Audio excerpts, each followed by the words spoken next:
Slimehouse TV, myself Theo Kane, happy 2022. It's the first video of the year of 2022. I'm hoping it's going to be a super productive year this year. Last year I did lots of cool stuff, but I want to do even more cool stuff this year, and I want to hit this channel with more videos than ever. So at the minute I've got some real big videos in the works, some that are like taking me months to edit, huge videos, lots of elaborate setups and lighting and stuff like that. But I also want to do a lot more of this stuff this year. You probably noticed towards the end of last year I tried to do a bit more of this like forward facing unscripted kind of stuff, and I want to do a bit more of that this year, a lot more of that this year. I want to try and make these videos as regular as possible, really start boosting the Patreon and stuff like that. If you're not already, get on the Patreon, patreon.com/SlimeHouseTV, because I'm going to be doing lots of stuff this year, and I need as much help as possible in order to make that happen. So what I want to do with these types of videos is do a bit of toy discussion, a bit of toy talk, and urge you people that watch this channel to get involved in the discussions, in the topics, whether that's on Instagram in the comments, whether it's down below in these comments, just so that we can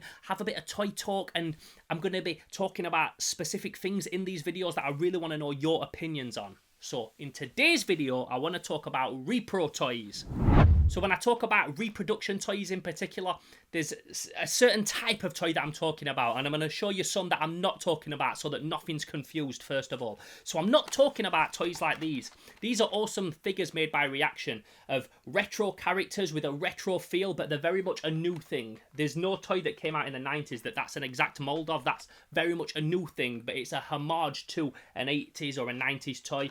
I'm also not talking about these kind of things, which are awesome, and I love picking these up. These are the old Kenner style Mandalorian Star Wars figures and stuff like that. Although that looks very much like it was lost in a time machine and it came from the 70s and the 80s, that's not the type of toy that I'm talking about either. These are very cool, but these are not what I'm talking about. And lastly, I'm not talking about this kind of thing, like a Masters of the Universe Classics. Again, they've got that retro feel. I'm not talking about anything that's a revamp of an old toy. It's got to be an exact remold. So this is what I'm talking about. This kind of thing.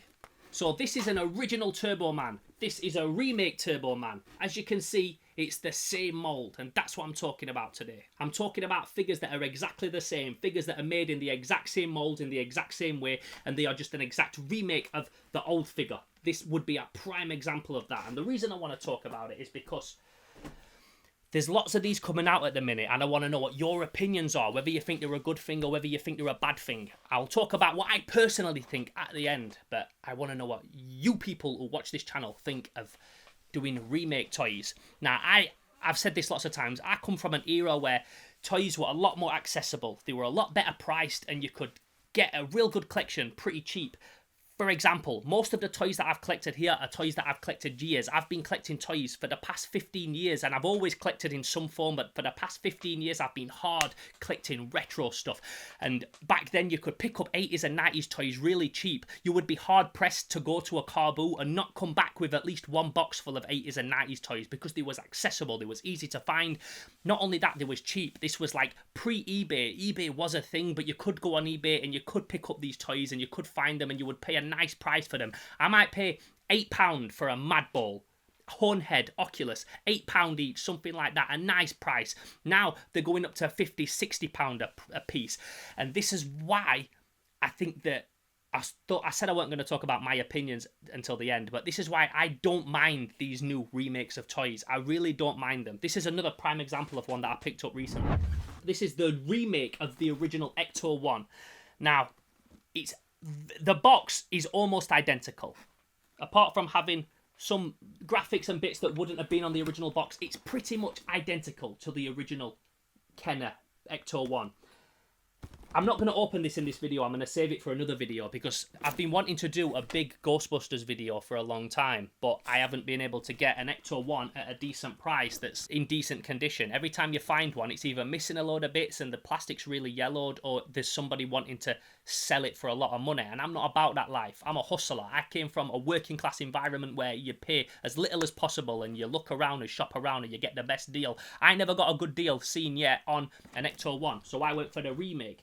Now, this inside, and there might be some toy nerds that are way more nerdier than me. I'm a toy nerd, but there might be some that's way more nerdier than me that will tell you, oh, there's a different density of plastic, it's slightly different, this is ever so slightly 1 mil different to the original. But as far as I'm concerned, this is an exact replica of the original 80s Ghostbusters Ecto 1. So to me personally, I don't care. I'm not bothered if this is the original or if it's a remake. If it's exactly the same, to me, it's exactly the same, and I'm happy to have it. So if I want to do a video on it and I want to film, like you can see up here, you can't see very well, but I'll get a separate shot. I've got the Ghostbusters original Firehouse. I've got lots of the original Ghostbusters toys, but I didn't have a nice Ecto 1, and if you're going to do a Ghostbusters video, you need an Ecto 1. So I personally don't mind the fact that this is a remake. And I suppose this comes down to the whole question of, why do you collect toys? Do you collect toys because you like the value of them? Do you collect retro toys because it's an investment? Do you collect them because you think one day I'm going to sell them all and I want to have a load of money sat there? Or do you collect them like me because you just think they're fucking awesome and you love the artistry of them and you love the history behind them and you love that they're a part of the aesthetic of that era? That's why I collect toys. I don't care if everything I've got behind me and in this room and in storage and all the stuff that I've got, I don't care if it was worth 1% of what it is actually worth. I wouldn't care. I would collect it whether it was worth £1 million or if it was worth £1, because I just love the artistry of it. I'm an artist. I'm a creative. I love the artistry and the creativity of a toy. I'm not one of these people that collect something because they think it's cool, and the reason they think it's cool is because it's worth money. That will never be me. I'll never be about that life. So at the minute, there's been this whole thing where companies have been reproducing old toys in the exact same style, the same scale, the same colours, everything like that, but they're a fraction of the price. So if I wanted to get a boxed original Ecto 1, I mean, I've seen them at toy fairs for a few £100. Graded, again, that's a whole video I'm going to do talking about graded toys, but I've seen these for a good few £100. Let's say, throw a number out there, £450 in its box. Someone's probably going to tell me that it's gone up in price since then. I don't really watch the prices of retro toys like that anymore because it does my head in. But if you was going to get a sealed one like this, it would be a good few £100, or you could get this for $49.99 from Zavit and have it at your house in 48 hours, and it's exactly the same. So I think it's a really good thing that we can get this stuff and enjoy it, because there's some toy collectors that want to pay a high price, and those things will always be out there. Those kind of collectors will always exist, and the things that they want to spend money on, they want to spend hundreds of pounds on a graded, case, fresh, sealed, whatever Ecto 1, it'll always be there. They'll always be able to go and get that. But for collectors like me, and for like some of you that might be watching this video, you might not mind if it's a reproduction or if it's an original, as long as it's the same. I wouldn't want it if it was like a Masters of the Universe classic style and it was really intricate and it had loads of new features and stuff like that. I wouldn't be that bothered. But when it's an exact remake of an old toy, I think that's awesome. Do I think that every toy that's ever been created should be remade? I don't know. Would I be mad if they were? Hell no, because if I could go into Smith's and buy an original Kraken from the Mattel Clash of the Titans line, which is a figure that I've always wanted and never been able to get one at a good price, if I could go into Smith's and get one for 40 quid, I would be happy as Larry. If it was exactly the same, I would be happy. I wouldn't care that it's not the original. Would I prefer an original? Yeah, just because it's got that old smell, it feels like it's an old part of history that I'd be holding, but would I care that much in order to spend like £800 on one? Nah, not at all. I can think of way more stuff that I would rather spend £800 on. I'd rather put £800 into another movie and create a short film, or invest it into something cool, into another 3D printer and create my own toys.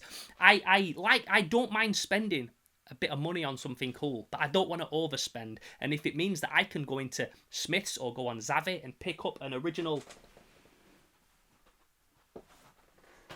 Ray Stans that's exactly the same as the old one, but it costs £15, then I'm going to go for this every time. Why not?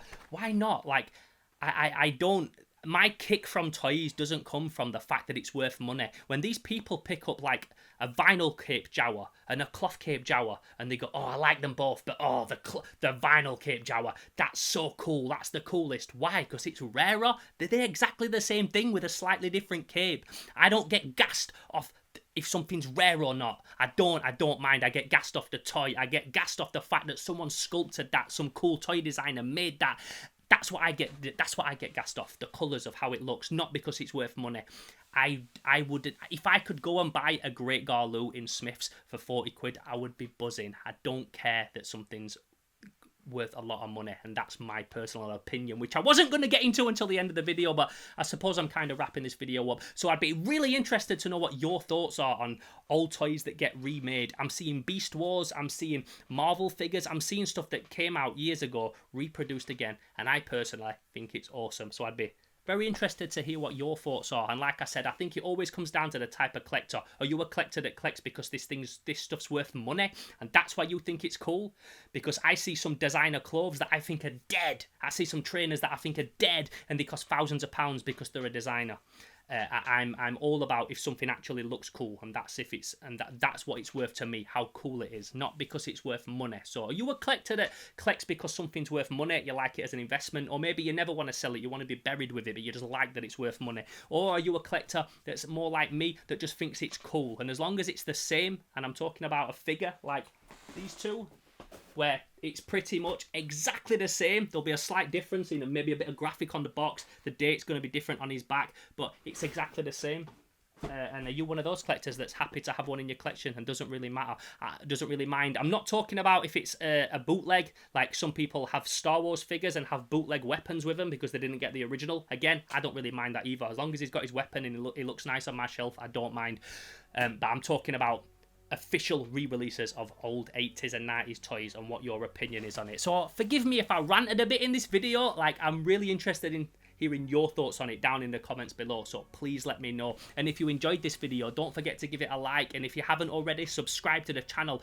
Like I said, I've got some really cool videos coming out that I can't wait to get out there. They just take a long time. Anytime there's a big gap on Slimehouse with videos, it's not because I'm not making videos, it's because I'm working on one that takes a long time and my time's been taken up by other stuff. So when I do get the time to work on it, I'm sat doing little intricate edits and setting up little macro lighting shots and stuff like that. And I think you'll really like the Mad Balls video that I've got coming out. That I don't know when it's going to be out. It's going to be out really soon though, within the next week or 2 weeks or something like that, but I aim to get this video that I'm shooting today out really quick. So again, thank you for watching. If you haven't already, check out the Patreon. It's patreon.com/SlimehouseTV. I don't drop a bunch of exclusive content on there, that's not me, but if you want to support what I'm doing, you're more than welcome, and for as little as $1 a month you can become a slime renegade and help me make these videos bigger and better than ever. So until the next video, I'm Theo Kane, this has been Slimehouse TV, and I will catch you soon. Pow!